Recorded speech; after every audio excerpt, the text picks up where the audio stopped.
الحمد لله رب العالمين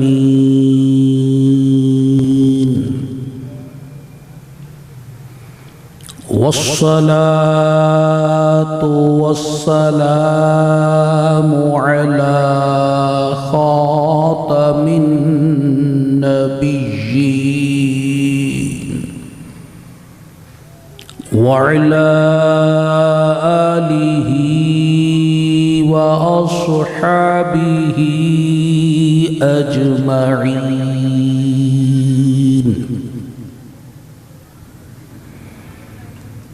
أما بعد فأعوذ بالله من الشيطان الرجيم.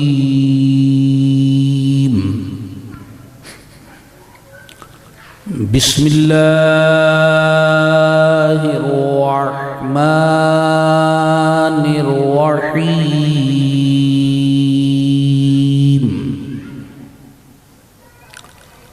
سبحان الذي أسرى بعبده ليلا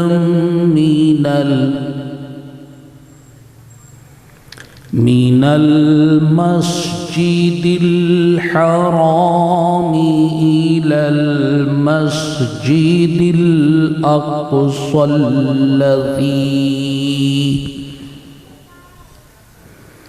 الذي باركنا حوله لنريه من آياتنا إنه هو السميع البصير. صدق الله العظيم. قال الله تبارك وتعالى في شان حبيبه الكريم: إن الله وملائكته يصلون على النبي يا أيها الذين آمنوا صلوا عليه وسلموا تسليما. الصلاة والسلام عليك يا سيدي يا رسول الله. الصلاة والسلام عليك يا سيدي يا حبيب الله. الصلاة والسلام عليك يا سيدي يا نبي الله وعلى آلك وأصحابك يا سيدي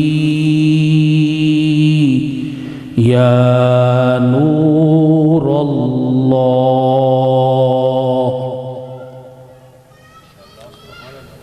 الحمد لله تعالی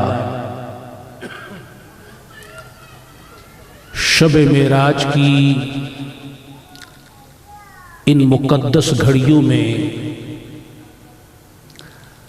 آج ہم اس اجتماع میں شرکت کی سعادت پا رہے ہیں.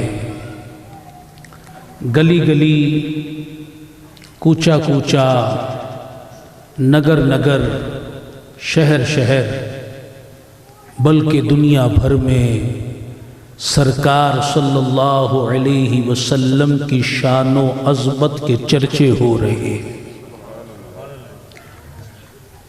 سیدی و سندی اعلی حضرت امام اہل سنت الشاہ امام احمد رضا خان محدث بریلوی رحمۃ اللہ علیہ، آپ نے قصیدہ معراجیہ میں 67 اشعار تحریر فرمائے. حصول برکت کے لیے چند اشعار پیش کیے جاتے ہیں. آپ فرماتے ہیں: وہ سرور کشور رسالت جو عرش پر جلوہ گر ہوئے تھے، نئے نرالے طرب کے ساماں عرب کے مہمان کے لیے تھے۔ بہار ہے شادیاں مبارک، چمن کو آبادیاں مبارک، ملک فلک اپنی اپنی لے میں یہ گھر انادل کا بولتے تھے۔ ادھر فلک پر ادھر زمین میں رچی تھی شادی، مچی تھی دھومیں، ادھر سے انوار ہنستے آتے، ادھر سے نفحات اٹھ رہے تھے۔ یہ چھوٹ پڑتی تھی ان کے رخ کی کہ عرش تک چاندنی تھی چٹکی، وہ رات کیا جگمگا رہی تھی، جگہ جگہ نصب آئینے تھے۔ اتار کر ان کے رخ کا صدقہ یہ نور کا بٹ رہا تھا باڑا، کہ چاند سورج مچل مچل کر جبی کی خیرات مانگتے تھے۔ وہی تو اب تک چھلک رہا ہے، وہی تو جو بن ٹپک رہا ہے، نہانے میں جو بچا تھا پانی کٹورے تاروں نے بھر لیے تھے۔ غبار بن کر نثار جائیں، کہاں اب اس راہ گزر کو پائیں، ہمارے دل حوریوں کی آنکھیں فرشتوں کے پر جہاں بچھے تھے۔ خدا ہی دے صبر جان پرغم، دکھاؤں کیوں کر تجھے وہ عالم، جب ان کو جھرمٹ میں لے کے قدسی جنا کا دولہا بنا رہے تھے، جو ہم بھی وہاں ہوتے خاک گلشن لپٹ کے قدموں سے لیتے اترن، مگر کریں کیا نصیب میں تو یہ نامرادی کے دن لکھے تھے۔ صلو علی النبی۔ اللہ تعالی نے رجب المرجب کی 27ویں رات کو اپنے محبوب صلی اللہ علیہ وسلم کو معراج کی سعادت سے مشرف فرمایا۔ مکۃ المکرمہ سے بیت المقدس کا سفر رات کے چھوٹے سے حصے میں طے فرمایا، اور یہ بات نص قرآن سے ثابت ہے۔ جو اس کا انکار کرے گا کافر ہو جائے گا۔ اور بیت المقدس سے آسمانوں پر تشریف لے جانا، وہاں کے عجائبات کو ملاحظہ فرمانا، منازل قرب میں پہنچنا، یہ احادیث صحیحہ معتمدہ مشہورہ سے ثابت ہے، جو حد تواتر کے قریب پہنچ گئی ہیں۔ جو اس کا انکار کرے گا وہ گمراہ ہو جائے گا۔ اور معراج شریف بحالت بیداری جسم و روح کے ساتھ ہوئی ہے، اور یہ جمہور اسلام کا یہی عقیدہ ہے۔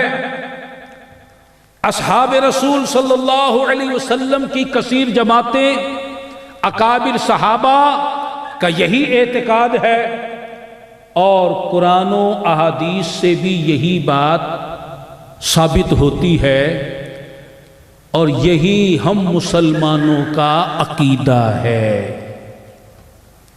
صلو علی النبی صلی اللہ تعالی علیہ وآلہ وسلم۔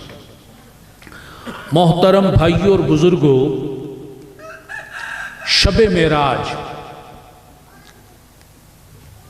جب سرکار صلی اللہ علیہ وسلم سے واپس تشریف لائے، مکۃ المکرمہ پہنچے، صبح کے وقت لوگوں کے سامنے اس کا ذکر فرمایا۔ اس میں مسلمان بھی موجود تھے، کافر بھی موجود تھے، ابو جہل بھی موجود تھا۔ کافر لوگ مذاق اڑانے لگے، تالیاں بجانے لگے، تعجب کے ساتھ سروں پر ہاتھ رکھنے لگے، شور مچانے لگے، امپاسبل، ناممکن، ایسا ہو ہی نہیں سکتا۔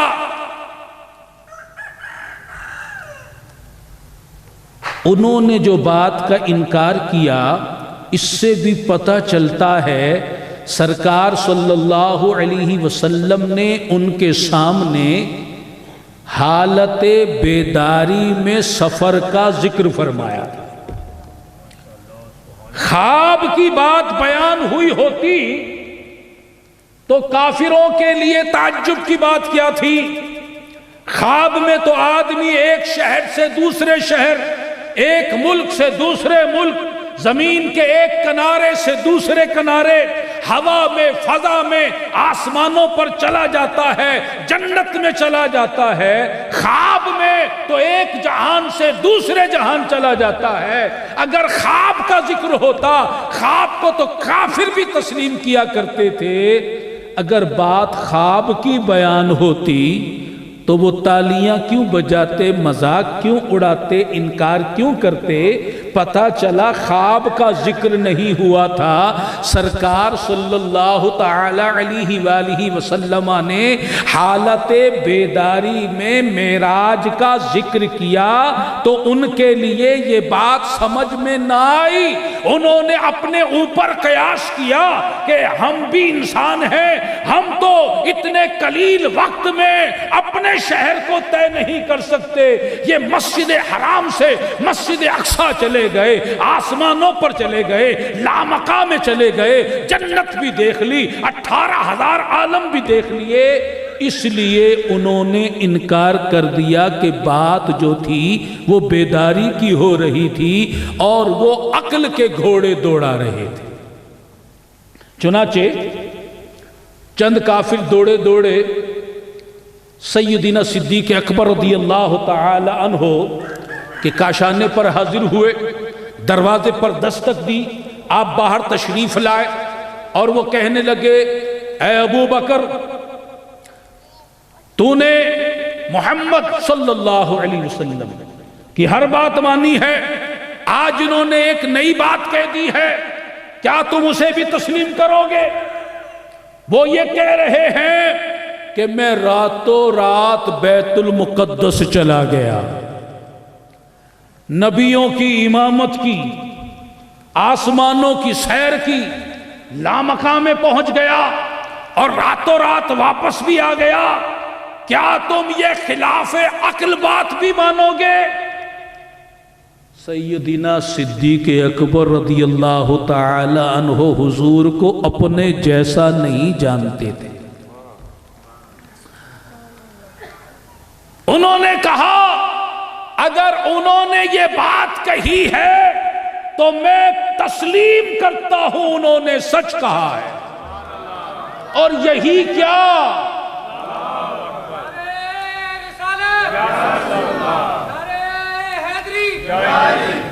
اور یہی کیا، وہ فرماتے ہیں صبح و شام اللہ کی طرف سے مجھ پر وحی آتی ہے، میں تو وہ بات بھی ان کی مان لیتا ہوں۔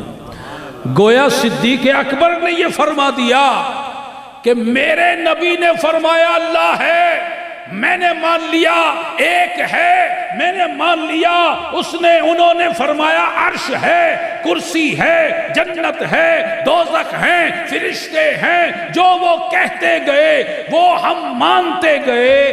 آئندہ کے لیے بھی انہوں نے جو کچھ فرمایا وہ بھی مان لیا، ماضی کے لیے جو کچھ فرمایا وہ بھی مان لیا، اب بھی جو کچھ فرما رہے ہیں وہ میں قبول کرتا ہوں۔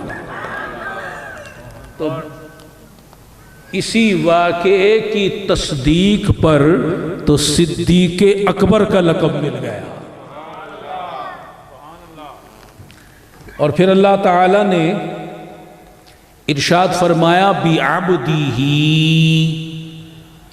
اپنے بندے کو ہم نے سیر کرائی۔ عبد کا اطلاق روح مع جسم کے ہوتا ہے، اکیلی روح پر اطلاق نہیں، روح جسم کے ساتھ اس پر عبد کا اطلاق ہوتا ہے۔ تو بعبدہ کا لفظ بھی یہ بتا رہا ہے کہ جسم کے ساتھ حالت بیداری میں معراج کی سعادت ملی، روح تو خواب میں سیر کرتی ہے اور جسم بیداری میں سیر کرتا ہے۔ تو بعبدہ ہی بتا رہا ہے کہ روح بھی تھی، جسم بھی تھا، اور جسم حالت بیداری میں سیر کرتا ہے۔ تو معراج روح مع جسم کے ہوئی اور حالت بیداری میں ہوئی۔ صلو علی النبی۔ اللہ تبارک و تعالی جل شانہ عالم الغیب ہے، وہ جانتا تھا جب میرا محبوب معراج کا ذکر کرے گا، جہاں قبول کرنے والے ہوں گے وہاں انکار کرنے والے بھی ہوں گے، جہاں عشق و ایمان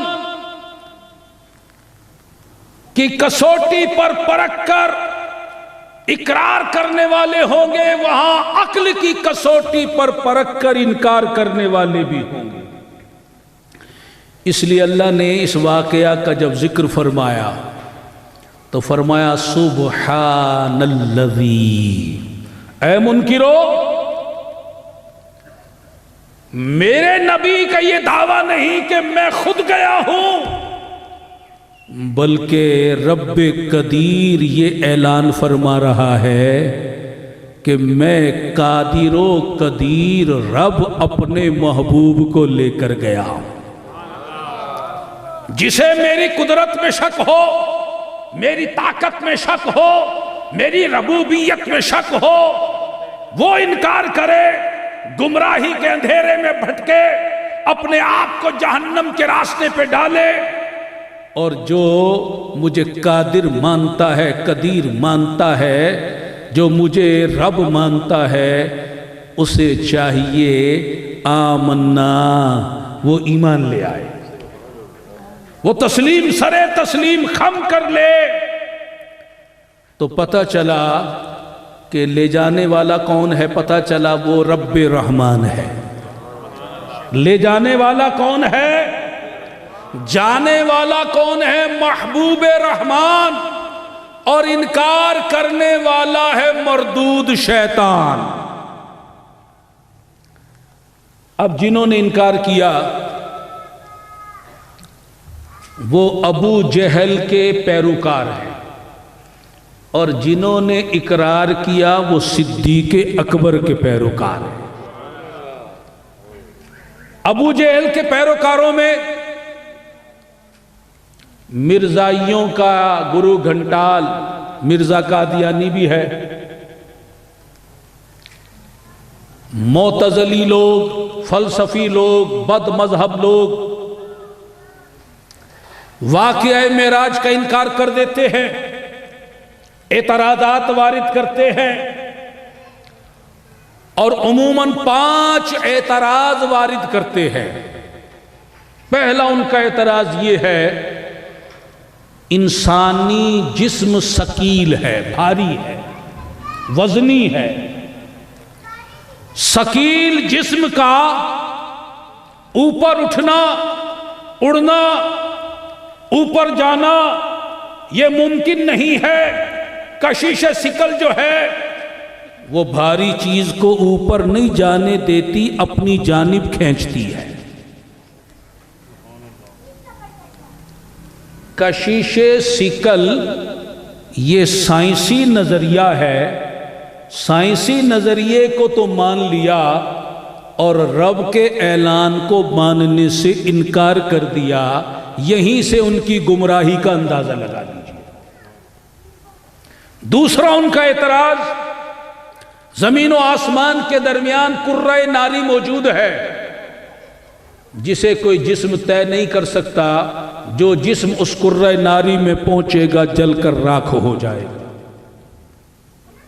تیسرا ان کا اعتراض، زمین سے آسمان آسمان سے دوسرے آسمان، ساتوں آسمان، عرش، یہ ہزاروں لاکھوں سال کا فاصلہ ہے، اس کو تھوڑے وقت میں طے کرنا ناممکن ہے۔ چوتھا اعتراض، آسمانوں میں کوئی دروازہ نہیں، جب کوئی دروازہ نہیں تو کوئی جسم کیسے داخل ہو سکتا ہے؟ پانچواں اعتراض کہ مسلمان یہ کہتے ہیں حضور معراج کے لیے تشریف لے گئے اور جب واپس آئے تو بستر کی گرمی موجود تھی، وضو کا پانی چل رہا تھا، دروازے کی کنڈی ہل رہی تھی، یہ کیسے ممکن ہے؟ ان پانچوں اعتراضات کا مسلمانوں کی طرف سے ایک ہی جواب ہے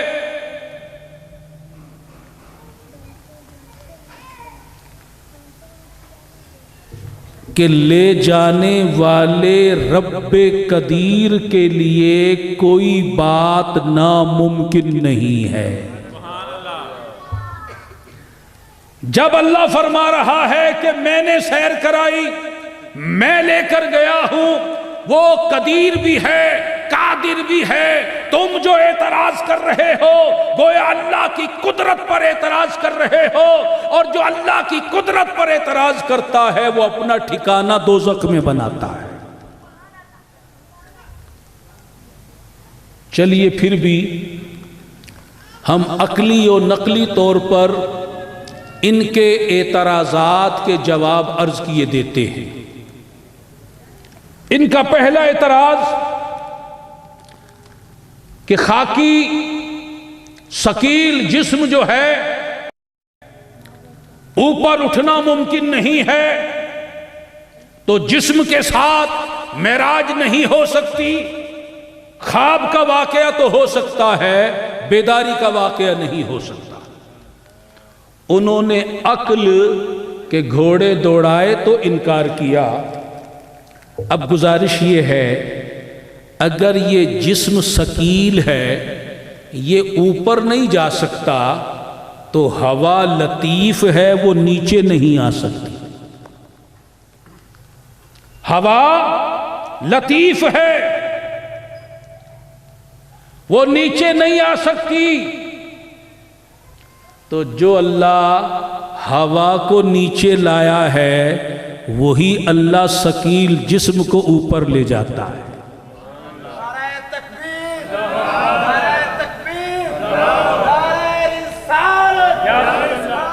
فرشتے لطیف جسم رکھتے ہیں، انسان ثقیل جسم رکھتا ہے۔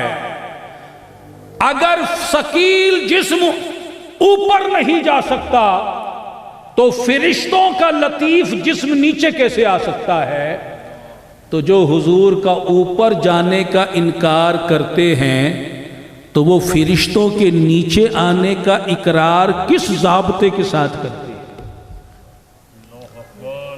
ضابطہ یہی ہے کہ رب قدیر نے فرشتوں کو طاقت دی ہے، لطیف جسم کے باوجود وہ نیچے اترتے ہیں۔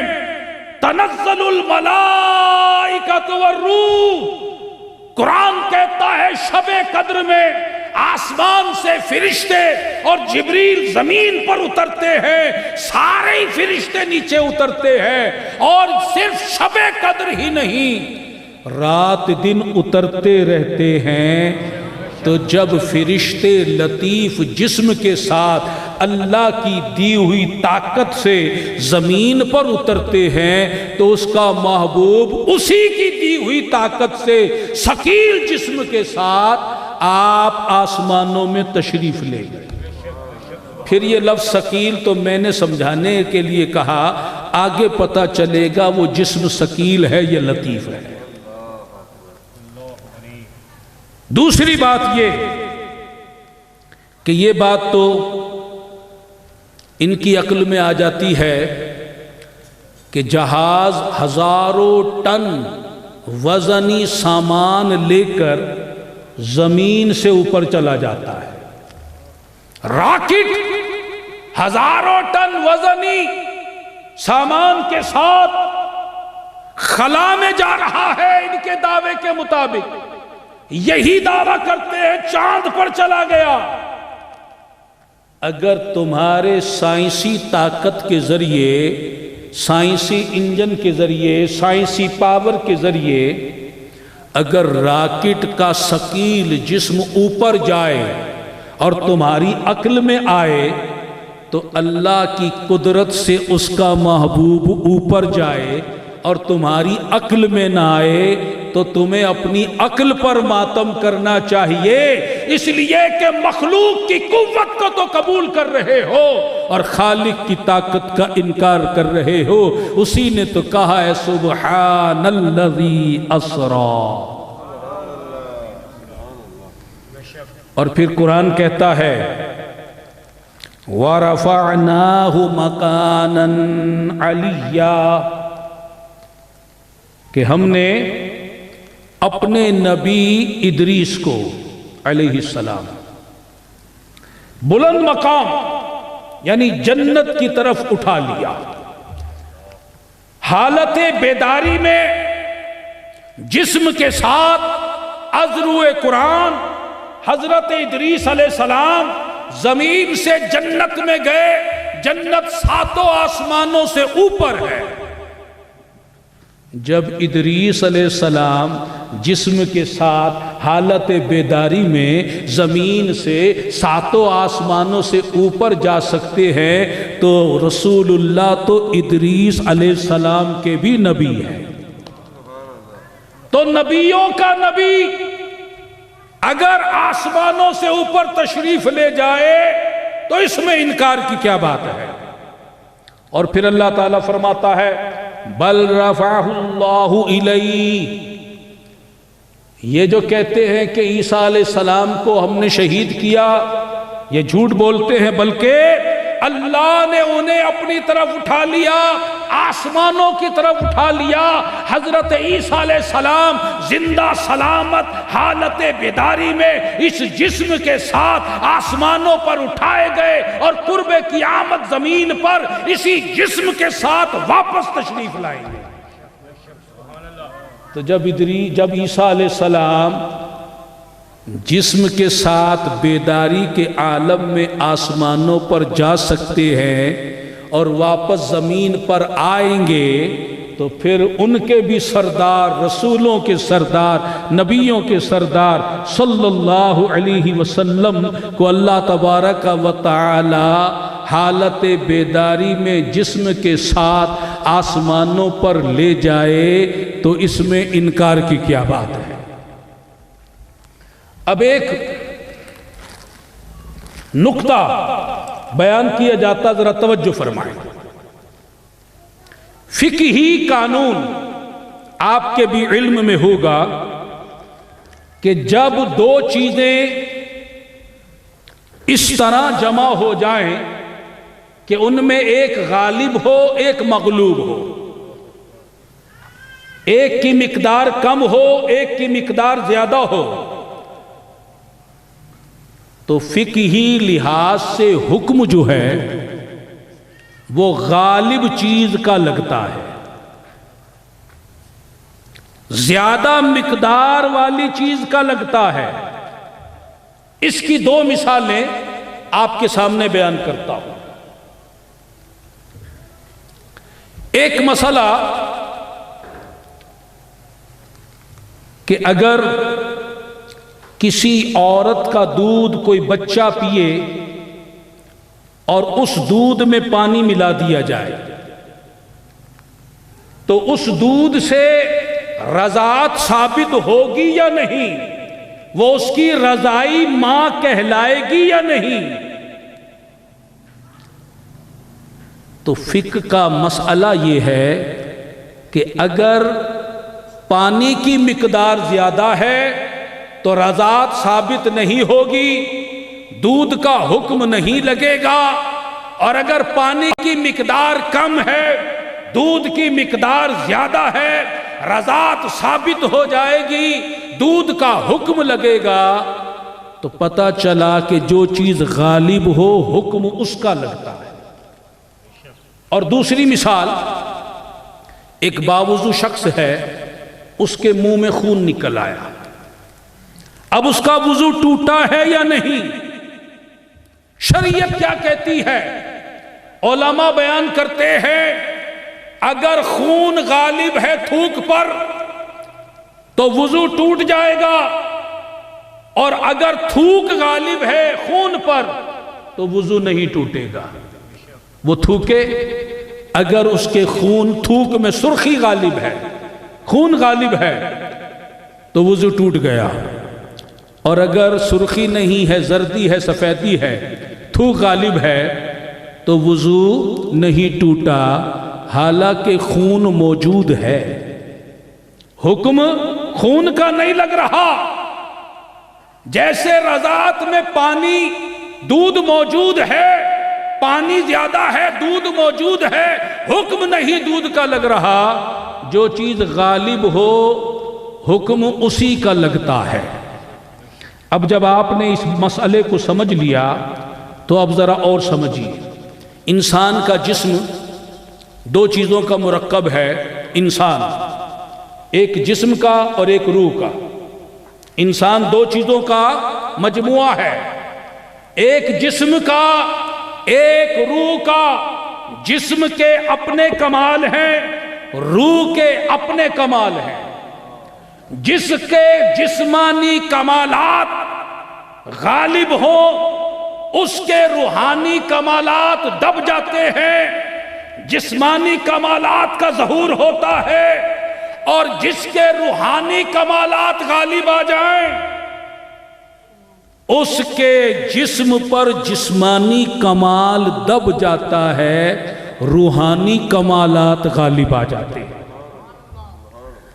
تو اب اس مسئلے کو اور سمجھیے، اگر کسی کی روح اتنی مضبوط ہو جائے، پاورفل ہو جائے، اتنی طاہر اور اتنی لطیف ہو جائے کہ وہ جسم کے کمال پر غالب آ جائے، تو اس انسان کے اوپر حکم روح کا لگے گا۔ اگرچہ جسم موجود ہے، حکم روح کا لگے گا، اور جس کے اوپر جسمانی کمالات غالب ہوں، روح اگرچہ موجود ہے، حکم اس کے اوپر جسمانی کمال کا لگے گا۔ اس کا دیکھنا صرف وہیں تک ہوگا جہاں تک جسم دیکھتا ہے، اس کا سننا وہیں تک ہوگا جہاں تک جسمانی کان سنتے ہیں، اس کا پکڑنا وہیں تک ہوگا جہاں تک جسمانی ہاتھ کی رسائی ہے، وہ چل کر وہیں تک جا سکے گا جہاں تک پاؤں کے چلنے کی طاقت ہے۔ لیکن جس کی روح غالب آ جائے تو حکم بدل گیا۔ جسم تو موجود ہے، کان بھی ہے، آنکھ بھی ہے، ہاتھ بھی ہے، پاؤں بھی ہے، حکم روح کا لگے گا۔ اب جسمانی طاقت جو ہے مغلوب ہو گئی، اب روح کی طاقت غالب آ گئی۔ اب آنکھوں کی طاقت کیا ہوگی؟ بیٹھا یہاں ہوگا، دیکھ مغرب میں رہا ہوگا۔ اس کے کانوں کی سماعت کا عالم یہ ہوگا کہ بیٹھا یہاں ہوگا، میلوں دور کی آواز سن رہا ہوگا۔ اس کے ہاتھ کی طاقت بڑھ جائے گی، اس کے پاؤں کی طاقت بڑھ جائے گی، اور اس کے اندر ربانی، روحانی اور قلبی کمالات کا ظہور ہوگا۔ کیوں؟ اس لیے کہ اس کی روح غالب آ گئی ہے، اور جو چیز غالب آتی ہے کمال اس کا ظاہر ہوتا ہے، حکم اس کا لگتا ہے۔ نعرہ تکبیر، نعرہ رسالت، مظہر کبریا، مظہر مصطفیٰ۔ اب دیکھیے، میں زیادہ مثالیں پیش نہیں کروں گا، وقت کم ہے۔ دو مثالیں سیدنا امام حسن بصری رحمت اللہ علیہ کے بارے میں منقول ہے کہ روزانہ ظہر کی نماز مسجد خیف میں ادا فرماتے تھے۔ رہتے کہاں تھے؟ بصرہ میں۔ رہتے کہاں تھے؟ اور نماز ظہر کی کہاں پڑھتے تھے؟ مسجد خیف میں، جو مینا میں واقع ہے۔ مکہ کے قریب مینا کے مقام میں واقع ہے، جس کے بارے میں نبی پاک صلی اللہ علیہ وسلم نے فرمایا کہ یہ وہ مسجد ہے جہاں 70 نبیوں نے نمازیں پڑھی ہیں، اور 70 انبیاء کرام علیہ السلام یہاں مدفون ہیں۔ روزانہ ظہر کی نماز بصرہ سے مسجد خیف میں پڑھتے تھے، اور عصر کی نماز واپس بصرہ جا کر پڑھا کرتے تھے۔ اب بتاؤ، کیا یہ جسم کا کمال ہے؟ کیا آپ کے اور میرے پاؤں میں یہ کمال موجود ہے؟ جسم میں یہ کمال موجود ہے؟ آخر امام حسن بصری میں یہ کمال کیسے آ گیا؟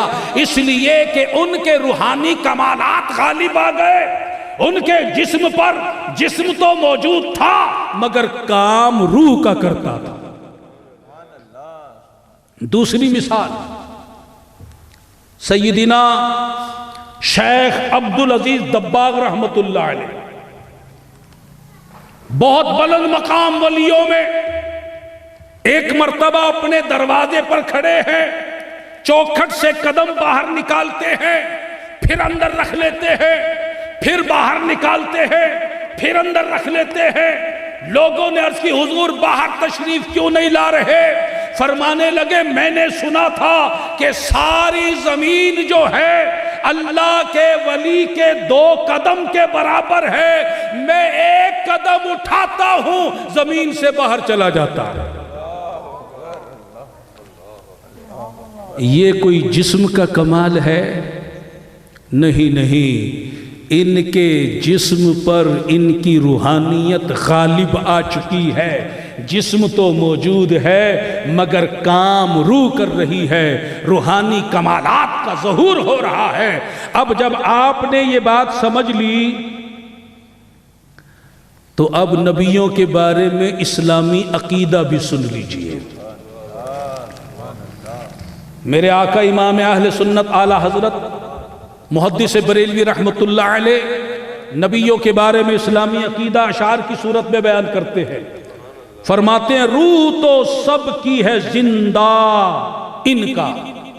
نبیوں کے بارے میں فرماتے ہیں روح تو سب کی ہے زندہ ان کا، جسم پر نور بھی روحانی ہے۔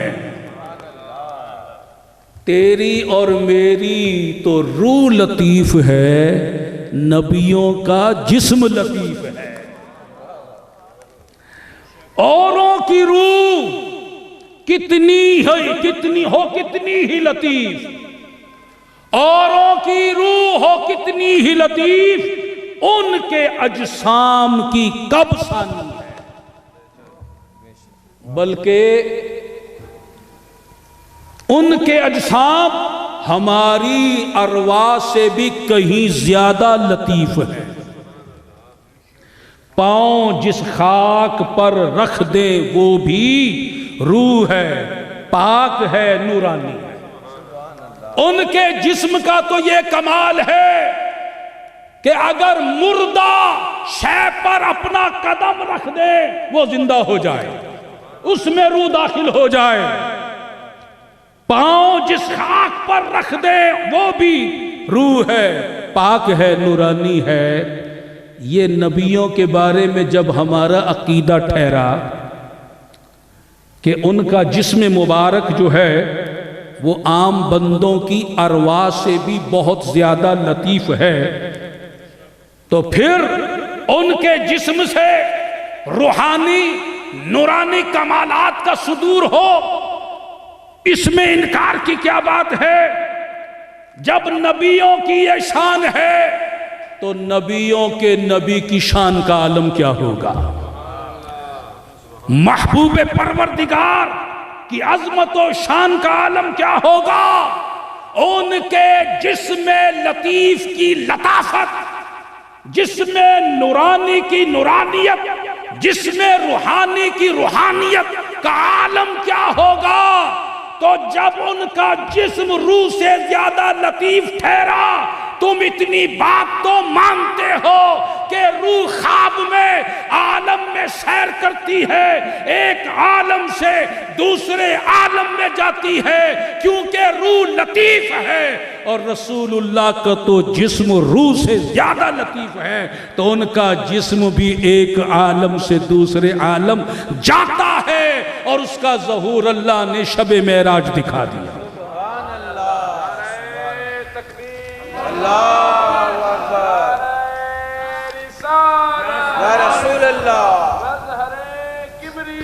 مصطفیٰ مصطفیٰ۔ آپ اس بات کو سمجھ نہیں رہے، ذرا محبت سے کہیے، مظہر کبریاء مصطفیٰ مصطفیٰ، مظہر کبریاء مصطفیٰ مصطفیٰ، مظہر مصطفیٰ، اولیاء اولیاء، سرکار کی غلامی، تبلیغ اسلامی۔ اب غور کیجئے، مصطفیٰ کریم صلی اللہ علیہ وسلم کے جسم اطہر کو ابو جہل اور کافروں نے اپنے جسم جیسا سمجھا تو انکار کر بیٹھے، صدیق اکبر نے لاسانی سمجھا،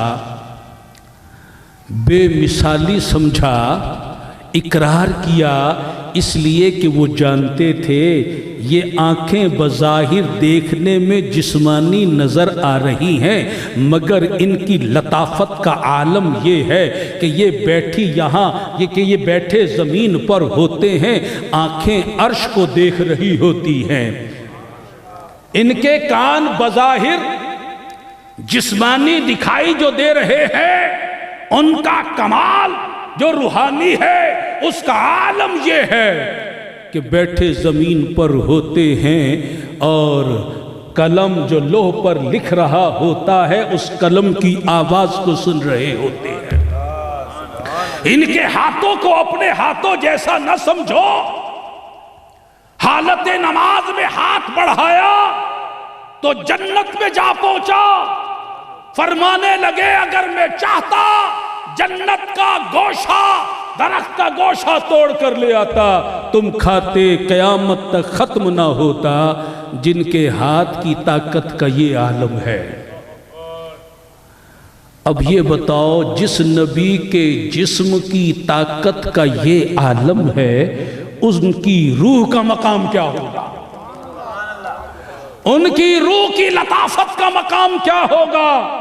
مصطفیٰ جان رحمت پہ لاکھوں سلام، شمع بزم ہدایت پہ لاکھوں سلام، صاحب رجعت شمس و شک القمر، نائب دست قدرت پہ لاکھوں سلام، دور و نزدیک کے سننے والے وہ کان، کان لال کرامت پہ لاکھوں سلام، جس طرف اٹھ گئی دم میں دم آ گیا، اس نگاہ عنایت پہ لاکھوں سلام، وہ زبان جس کو سب کن کی کنجی کہیں، اس کی نافذ حکومت پہ لاکھوں سلام، ہاتھ جس سمت اٹھا غنی کر دیا، موجے بحر سماحت پہ لاکھوں سلام، جس کو بارے دو عالم کی پرواہ نہیں، ایسے بازو کی قوت پہ لاکھوں سلام۔ ان منکروں کا پہلا اعتراض، ثقیل جسم اوپر نہیں اٹھ سکتا، اس کا ہم نے عقلی جواب بھی دے دیا، نقلی جواب بھی دے دیا، اور پھر اولیاء کی روحانیت کا اور حضور کے جسم کی لطافت کا ذکر خیر بھی ہو گیا۔ آئندہ انشاءاللہ پھر بقیہ ان کے اعتراض کی باتیں کریں گے، ابھی ہم حضور کی معراج کی بات کرتے ہیں۔ سبحان اللہ، صلو علی النبی۔ اللہ تعالیٰ علیہ وآلہ وسلم۔ معراج کہ علماء کرام نے کئی ایک حکمتیں بیان کی ہیں، آئیے ایک حکمت آج ہم سنتے ہیں۔ جبریل امین بارگاہ رسالت صلی اللہ تعالی علیہ وسلم میں آیت کریمہ لے کر حاضر ہوئے، وَمِنَ اللَّيْلِ فَتَحَجَّتْ بِهِ نَافِلَةً لَكَ، اس آیت کے نزول سے پہلے رسول اللہ صلی اللہ علیہ وسلم رات میں کبھی نوافل ادا فرماتے تھے، کبھی آرام فرماتے تھے۔ ایک رات بستر پر استراحت فرما رہے تھے، دل تو بیدار تھا، آنکھیں عالم خواب میں تھی۔ باحکم ربی جبریل سدرہ کے مقام سے اڑتا ہے، محبوب اپنے بستروں پر اس کے پروں کی آواز کو سن لیتے ہیں۔ جبریل نبی کے قدموں میں پہنچتا ہے، حضور اٹھ کر بیٹھ جاتے ہیں۔ جبریل عرض کرتا ہے، یا رسول اللہ صلی اللہ تعالی علیہ وسلم، اللہ تبارک و تعالی آپ کو سلام فرماتا ہے اور ارشاد فرماتا ہے، محبوب میں نے تمہیں جو دنیا میں بھیجا ہے اس کی ایک وجہ یہ ہے کہ تم اپنے غلاموں کی بخشش کی دعا کرو۔ میری جناب میں اپنے غلاموں کی مغفرت چاہو، بخشش چاہو، شفاعت چاہو۔ محبوب یہ کام بستر پر لیٹ کر نہیں ہوگا، اٹھو جبریل کے ساتھ وادی مکہ میں آؤ، اپنی امت کے احوال کو دیکھو۔ سرکار صلی اللہ تعالی علیہ وسلم اٹھے، وادی مکہ میں تشریف لائے، اور اللہ تبارک و تعالی نے اپنے محبوب کو قیامت تک آنے والے ہر امتی کا الگ الگ احوال دکھایا۔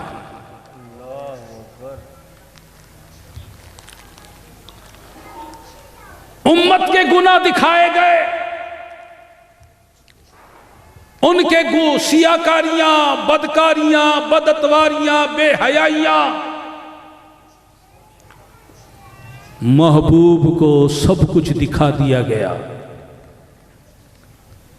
اب اس غمخوار شافع امم نے جب امت کے گناہوں کی کثرت کو دیکھا،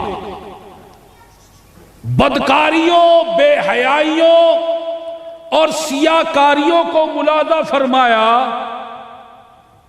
تو دل رنج میں ڈوب گیا، آنکھیں اشک بھار ہو گئی، غمزدہ ہو گئے، پریشان ہو گئے، اور جبریل سے فرمانے لگے، جبریل میری امت کا کیا بنے گا؟ میری امت اتنی بڑی گناہگار ہے، اتنے گناہ، اتنے کثیر گناہ، میں کس کس گناہ کی شفاعت کروں گا، کس کس گناہ کی مغفرت طلب کروں؟ اللہ کی جناب میں عرض کی، مولا میری امت کے تو گناہ بہت زیادہ ہیں۔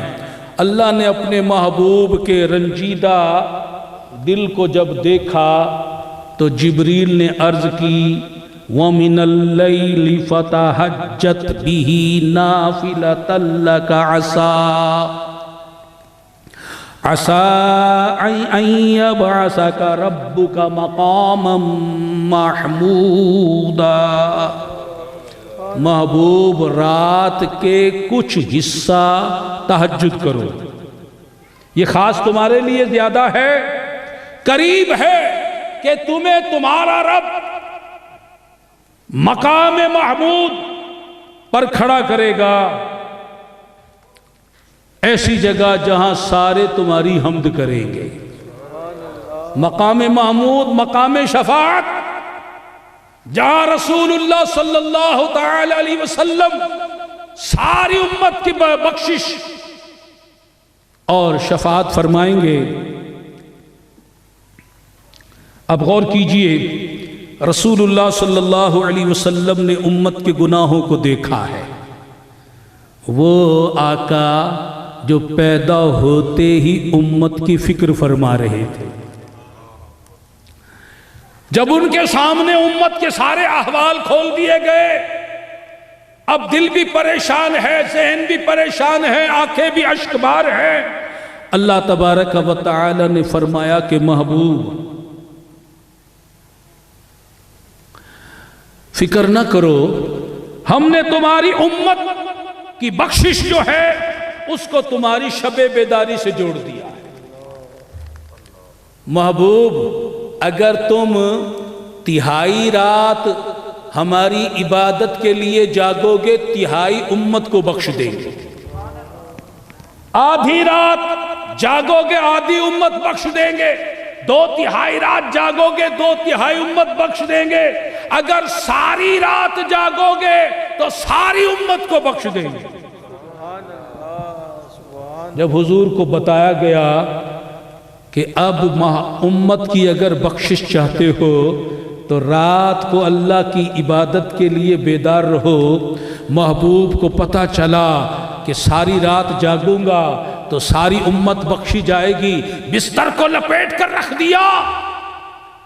اب ساری رات قیام کی حالت میں کھڑے ہیں، 2 رکعت میں ساری رات بیت جاتی ہے۔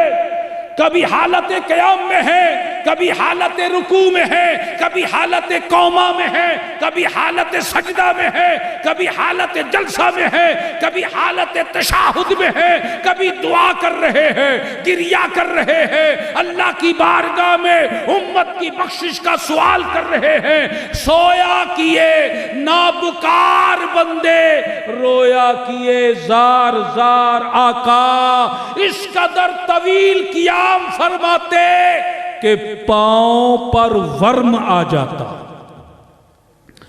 اس قدر گریہ و زاری فرماتے کہ زمین آنسوؤں سے تربتر ہو جاتی۔ اللہ کیا جہنم اب بھی نہ سرد ہوگا غلامان مصطفیٰ پر، اللہ کیا جہنم اب بھی نہ سرد ہوگا، رو رو کے مصطفیٰ نے دریا بہا دیے۔ فرشتے عرض کرتے مولا تو نے محبوب کو امت کا کیسا غم دے دیا ہے، نہ دن کو چین ہے نہ رات کو چین ہے، ان کے نالوں اور آہوں کی آوازیں تو آسمانوں میں گونج رہی ہے، عالم قدس میں پہنچ رہی ہے۔ اللہ تبارک و تعالی نے جبریل کو وحی دے کر بھیجا، طٰہ ما انزلنا علیک القرآن لتشقی۔ اے محبوب، ہم نے آپ پر یہ قرآن اس لیے نہیں اتارا کہ تم خود کو مشقت میں ڈال لو، ساری رات عبادت میں گزارو، اپنے آپ کو مشقت میں ڈالو۔ اے محبوب، ہم نے آپ کو اپنی عبادت کا حکم دیا تھا، امت کی شفاعت کا سوال کرنے، بخشش کی دعا کرنے کو کہا تھا، یہ نہیں کہا تھا کہ اپنے آپ کو ہلاکت میں ڈال لو۔ محبوب، ہم نے تمہیں تمہاری امت کے گناہ دکھا دیے، ان کی بے حیائیاں دکھائی، ان کی سیاکاریاں دکھائی، ان کی بدکاریاں دکھائی، ان کی بداتواریاں دکھائی، ان کے گناہوں کی کثرت کو دیکھ کر تم مضطرب ہو گئے، پریشان ہو گئے، غمگین ہو گئے، افسردہ ہو گئے، اشکبار ہو گئے۔ تمہاری افسردگی ہم سے دیکھی نہیں جاتی، اب آؤ تمہیں ہم نے تمہاری امت کے گناہ تو دکھائے، اب اپنی رحمت کے دریا بھی دکھاتے ہیں، اپنی بخشش کے خزانے بھی دکھاتے ہیں۔ جب تم ہمارے خزانے دیکھو گے، بخشش کے خزانے، رحمت کے دریا، تم کہو گے سبقت رحمتی علی غضبی۔ جبریل میرے محبوب کو دولہا بناؤ، جنت سے سواری لے کر جاؤ، 70,000 فرشتوں کی بارات لے کر جاؤ، جاؤ محبوب کو غسل دو آب کوثر سے، جنتی جوڑا پہناؤ، جنتی براق پر سوار کراؤ۔ اللہ اکبر، ذرا اس منظر کو یاد کیجئے کہ سرکار معراج کے دولہا بنے ہوئے براق پر سوار ہیں، جبریل نے رکاب تھامی ہوئی ہے، میکائیل نے لگام کو پکڑا ہوا ہے، فرشتوں کی درود و سلام کی صدائیں بلند ہو رہی ہے، بلانے والا نور، جانے والا نور، سواری نور، باراتی نور، ہر طرف نور ہی نور کا سما ہے۔ اس سفر نورانی کو شاعر اپنے اشعار میں یوں بیان کرتا ہے، باغ عالم میں باد بہاری چلی، سرور انبیاء کی سواری چلی، یہ سواری سوئے عرش باری چلی، ابر رحمت اٹھا، آج کی رات ہے، طور چوٹی کو اپنی جھکانے لگا، چاندنی چاند ہر سو دکھانے لگا، عرش سے فرش تک سب جگمگانے لگا، رش کے صبح صفا آج کی رات ہے۔ اے عاشقو ذرا غور تو کرو، اس سفر معراج پر جذب حسن طلب آج کی رات ہے، دائیں بائیں فرشتوں کی بارات ہے، سر پہ نورانی سہرے کی کیا بات ہے، شاہ دولہا بنا آج کی رات ہے، عطر رحمت فرشتے چھڑکتے چلے، جس کی خوشبو سے رستے مہکتے چلے، چاند تارے جلوم میں چمکتے چلے، کہکشاں زیر پا آج کی رات ہے، طور پر رفعت لامکانی کہاں، لن ترانی کہاں، مرانی کہاں، جس کا سایہ نہیں اس کا ثانی کہاں، اس کا ایک معجزہ آج کی رات ہے، شاہ نے کی عرض امت گناہگار ہے، بخش دے میرے مولا تو غفار ہے، جو محبوب وقت پیدائش نہ بھولا وہ لامکانوں میں بھی امت کو نہیں بھولا۔ شاہ نے کی عرض امت گناہگار ہے، بخش دے میرے مولا تو غفار ہے، تجھ کو آسان نہیں کچھ بھی دشوار ہے، فکر روز جزا آج کی رات ہے۔ پھر یہ حق نے کہا ماہ پارے نبی تو میرا چاند ہے اور تارے نبی، ایسا گھبرانا اے میرے پیارے نبی، ایسی جلدی ہی کیا آج کی رات ہے، لطف جب ہے کہ دیکھیں گے سارے نبی، ہوگی تیری شفاعت پہ رحمت میری، بخش دوں گا قیامت میں امت تیری، تجھ سے وعدہ میرا آج کی رات ہے۔ لا مقام میں بھی فکر امت فرما رہے ہیں، پیدا ہوئے سر اقدس کو سجدے میں رکھا اور دعا کی ربی حبلی امتی، مولا میری امت میرے حوالے کر۔ کبھی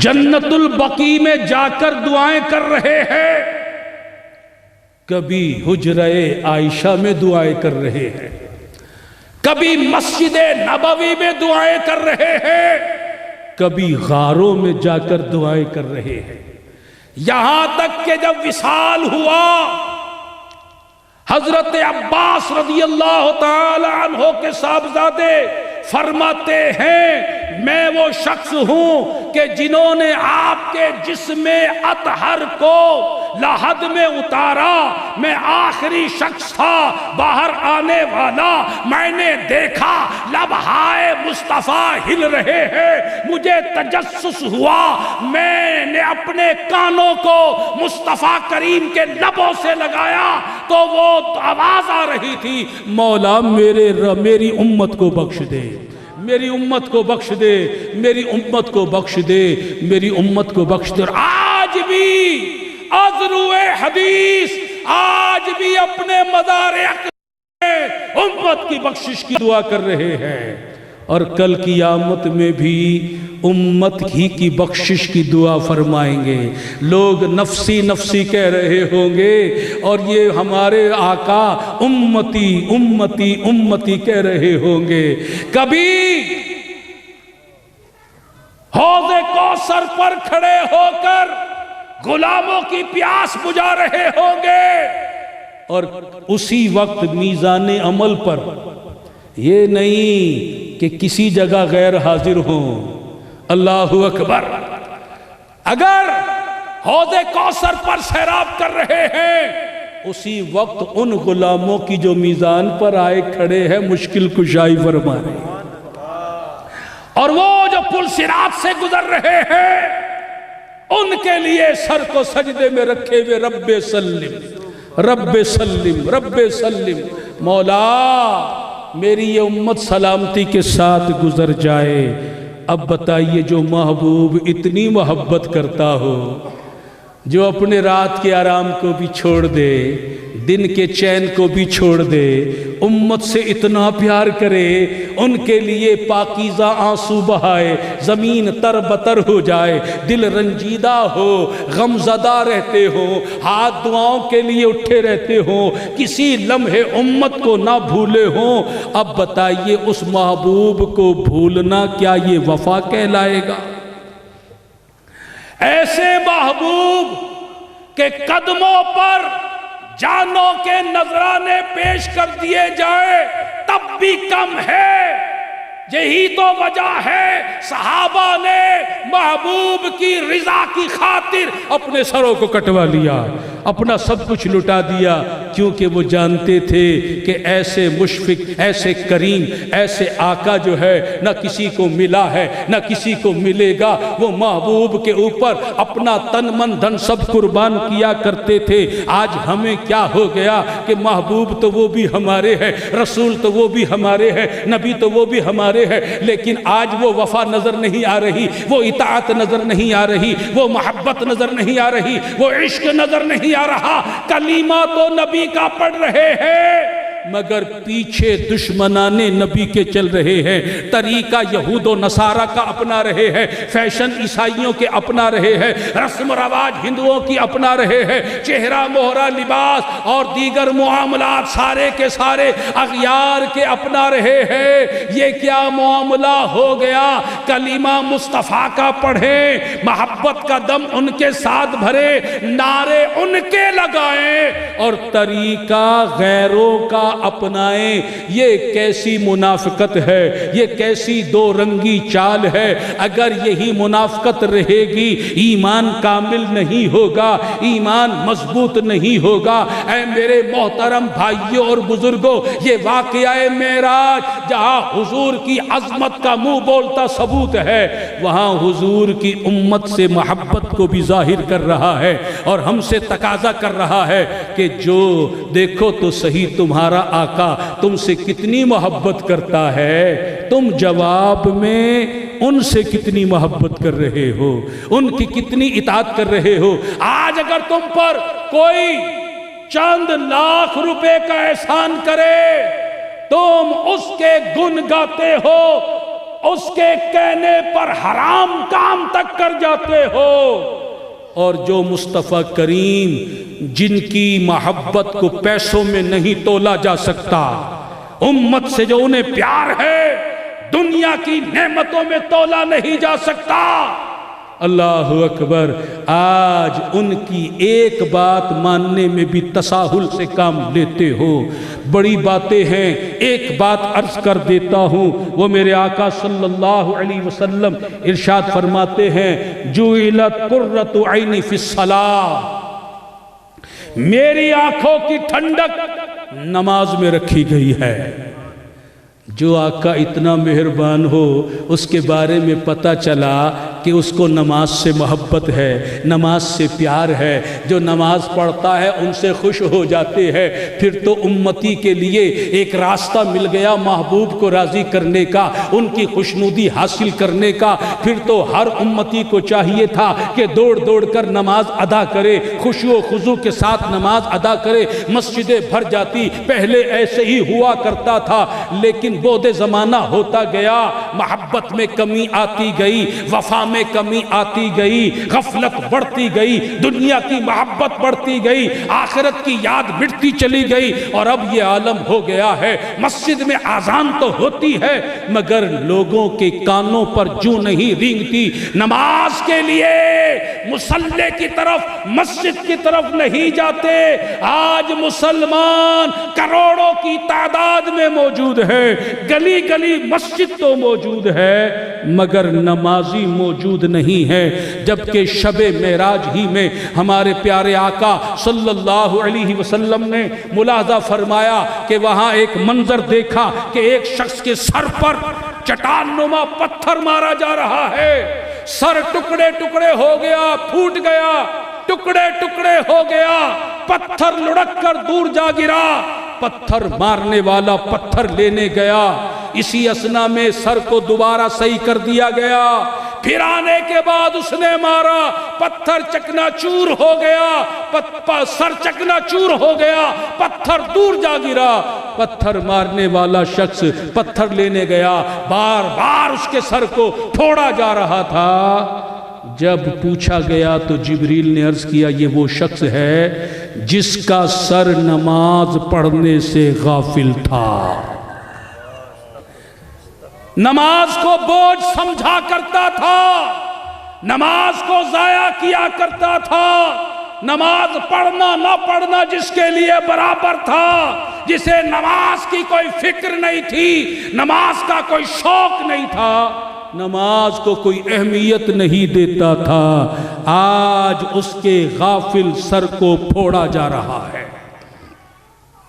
سرکار صلی اللہ تعالی علیہ وسلم ارشاد فرماتے جس نے نماز کی محافظت کی یہ نماز اس کے لیے کل قیامت میں نجات ہوگی، برہان ہوگی، نور ہوگی، اور جس نے نماز کی حفاظت نہیں کی تو کل قیامت میں اس کا حشر فرعون کے ساتھ ہوگا، حامان کے ساتھ ہوگا، قارون کے ساتھ ہوگا، ابی بن خلف کے ساتھ ہوگا۔ اور حدیث پاک میں فرمایا جہنم میں ایک وادی ہے جس کا نام لملم ہے، جس میں اونٹ کی گردن کے برابر موٹے موٹے سانپ ہیں اور 1 مہینے کی مسافت لمبے سانپ ہیں۔ وہ بے نمازی کو جو نماز ضائع کرنے والا ہے اس کو جب ڈسے گا تو اس کا ایک بار ڈسنا 70 سال تک اسے زہر سے تڑپاتا رہے گا اور وہ بار بار ڈسے گا۔ بتائیے ہم میں سے کس میں اتنی طاقت ہے کہ اللہ کے عذاب کو سہ سکے؟ ہرگز نہیں، ہرگز نہیں، کسی میں طاقت نہیں۔ تو نماز کو ضائع کر کے کیوں اپنی آخرت کو برباد کیا جا رہا ہے؟ ہم مسلمان ہیں، نماز ہمارا شعار ہے، نماز معراج کا تحفہ ہے۔ اے معراج کے ذکر کی محفل سجانے والوں سنو، نماز معراج کا تحفہ ہے جو اللہ تعالیٰ نے اپنے محبوب کے ذریعے محبوب کی امت کو عطا فرمایا ہے۔ ہم اس تحفے کی کتنی بے قدری کر رہے ہیں۔ جاگنا ہے جاگ لے، افلاک کے سایہ تلے، حشر تک سونا پڑے گا خاک کے سایہ تلے۔ نمازیوں نے بھی مر جانا ہے، بے نمازیوں نے بھی مر جانا ہے۔ مرنے کے بعد جو زندگی آئے گی اس پہ غور کرو۔ جو نماز کو ضائع کر کے مرتے ہیں ان کے بارے میں حدیثوں میں آیا ہے ان کی قبر کی دیواریں آپس میں مل جاتی ہیں، پسلیاں ٹوٹ جاتی ہیں، ان کی قبر میں اژدہا مسلط کر دیا جاتا ہے، آگ بھڑکا دی جاتی ہے، لوگ لوگ کپڑے کے کفن میں دفن کرتے ہیں، فرشتے وہ کفن اتار کے آگ کے کفن میں اسے لپیٹ دیتے ہیں، تو کب تک نمازیں ضائع کرتے رہیں گے، نمازوں سے غفلت کریں گے؟ آج کی رات جو معراج کی رات ہے، اس تحفہ نماز کے ملنے کی رات ہے، توبہ کر لو، اللہ کی جناب میں معافی مانگ لو، نماز کا وعدہ کر لو کہ اے اللہ جو تحفہ تو نے محبوب کے ہاتھوں ہمیں عطا کیا ہے، ہم اس کی ناقدری نہیں کریں گے، آج سے نماز کی حفاظت کریں گے، پانچوں نمازیں پابندی کے ساتھ پڑھیں گے، کہیے انشاءاللہ۔ اللہ تبارک و تعالی جل شانہ ہم سب کو توفیق رفیق مرحمت فرمائے، آمین بجاہ خاتم النبیین صلی اللہ تعالی علیہ وآلہ وسلم۔